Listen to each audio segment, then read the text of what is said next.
মসজিদেরি পাশে আমায় কবর দিও ভাই, যেন গড়ে থেকে মুয়াজ্জিনের আজান শুনতে পাই। আসসালামু আলাইকুম ভিউয়ার্স, কেমন আছেন সবাই? তো চলে আসলাম আজকে আরও একটি নতুন ভিডিও নিয়ে আপনাদের মাঝখানে। তো আমি আজকে এখন যে জায়গাটাতে আছি এটা হচ্ছে জাতীয় কবি কাজী নজরুল ইসলাম সমাধিসৌধ, যেটি ঢাকা কেন্দ্রীয় মসজিদের পাশে অবস্থিত। তো এটা হচ্ছে ঢাকা বিশ্ববিদ্যালয় এলাকা। আপনারা যারা জানেন তারা তো জানেনই, আর যারা না জানে তাদের উদ্দেশ্যে আমার আজকে ভিডিওটা বানানো। তো দেখতেই পাচ্ছেন সামনে ঢাকা কেন্দ্রীয় মসজিদটা, আর এই মসজিদটা হচ্ছে একটা ঐতিহ্যবাহী মসজিদ, যেটা ঘিরে অনেক ইতিহাস রচিত আছে। আপনারা দেখতেই পাচ্ছেন সামনে একটা কত সুন্দর মিনার দেখা যাচ্ছে। তো এখানে কিছু গাড়ি পার্কিং করা। তো এটা হচ্ছে মসজিদের প্রবেশদ্বার। তো আজকে আসরের সময় বিকালে আমি গিয়েছিলাম আসর নামাজের উদ্দেশ্যে এই মসজিদে। তো চলুন সামনের দিকে আগানো যাক, আপনাদেরকে মসজিদের ভিতরের দৃশ্যটি দেখাই। তো ভিউয়ার্স, চলে আসলাম মসজিদের ভিতরে। আপনারা দেখতেই পাচ্ছেন কতটা সুন্দর করে বানানো হয়েছে এই মসজিদটা। তো দেখেন আশেপাশে কত সুন্দর নির্মল পরিবেশ, শান্তশিষ্ট এলাকা। তো দেখলেই আসলে মনটা জুড়িয়ে যায়। তো সামনে দেখতেই পাচ্ছেন এখানে কতগুলা গাছ সারি সারিভাবে আছে। একটা কত সুন্দর ফুল গাছ, এখানে অনেকগুলো ফুল গাছ ফল গাছ আছে, সবুজে সমারোহ। তো আপনারা দেখতেই পাচ্ছেন এখানে কত সুন্দর সুন্দর ফুল গাছ এবং কতগুলো সুপারি গাছ সারিবদ্ধভাবে দাঁড়িয়ে আছে। আপনাদেরকে আমি চারপাশে ঘুরিয়ে ঘুরিয়ে দেখাচ্ছি। ওই তো একটু দূরে দেখা যাচ্ছে কাজী নজরুল ইসলামের সমাধিসৌধ। তো দেখতেই পাচ্ছেন আসলে জায়গাটা কতটা শান্তশিষ্ট ও নীরব পরিবেশে। তো মসজিদের ভিতরের পরিবেশটা আপনারা দেখুন।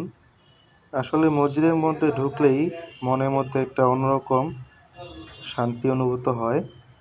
তো আমি যাচ্ছি ভিতরের দিকে, আপনারা দেখতে থাকুন মসজিদটার ভিতরের পরিবেশটা কতটা সুন্দর এবং নির্মল পরিবেশে।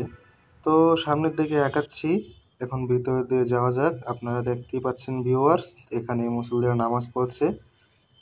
তো এটা হচ্ছে আসরের সময়, আমি আসর নামাজ আদায় করার উদ্দেশ্যে মসজিদে গিয়েছিলাম। তো ভিউয়ার্স, নামাজ শেষে আপনাদেরকে পরবর্তী অংশ দেখাচ্ছি। তো নামাজ শেষ করে এখানে আপনারা দেখতেই পাচ্ছেন ওখানে কাজী নজরুল ইসলামের সমাধিসৌধ আছে। ওনার একটা বিখ্যাত ইসলামিক সঙ্গীত আছে, মসজিদেরই পাশে আমায় কবর দিও ভাই। মসজিদেরি পাশে আমায় কবর দিও ভাই, যেন গড়ে থেকে মুয়াজ্জিনের আজান শুনতে পাই। তো ভিউয়ার্স, কাজী নজরুল ইসলামের এই ইচ্ছাটা অবশ্য পূরণ করা হয়েছিল। তো আপনারা দেখছেন আসলে জায়গাটা কতটা শান্তশিষ্ট। তো আসলে জায়গাটা খুবই রেস্ট্রিক্টেড এরিয়া, তো এই কারণে আমি ভিতরে গিয়ে দেখাতে পারছি না। আসলে বিভিন্ন দিবসে এই গেটটা খোলা হয়, তখন ভিতরে যাওয়া যায়। তো আসলে আমি এখন বের হয়ে যাচ্ছি।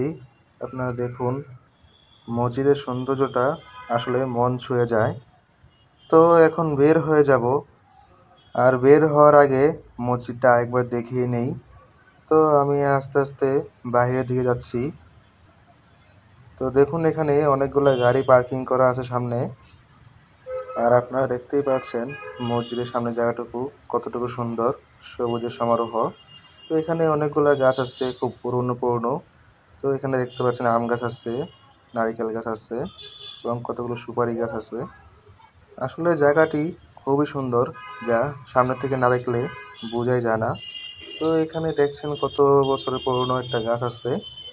তো এখন আস্তে আস্তে আমি সামনের দিকে এগিয়ে যাচ্ছি। সময় হয়েছে বিদায় নেওয়ার। তো যারা ইউটিউব থেকে ভিডিওটি দেখছেন তারা অবশ্য সাবস্ক্রাইব করে দিয়েন, আর যারা ফেসবুক থেকে ভিডিওটি দেখছেন তারা পেজটিকে লাইক করে দিয়েন এবং ফলো করে দিয়েন।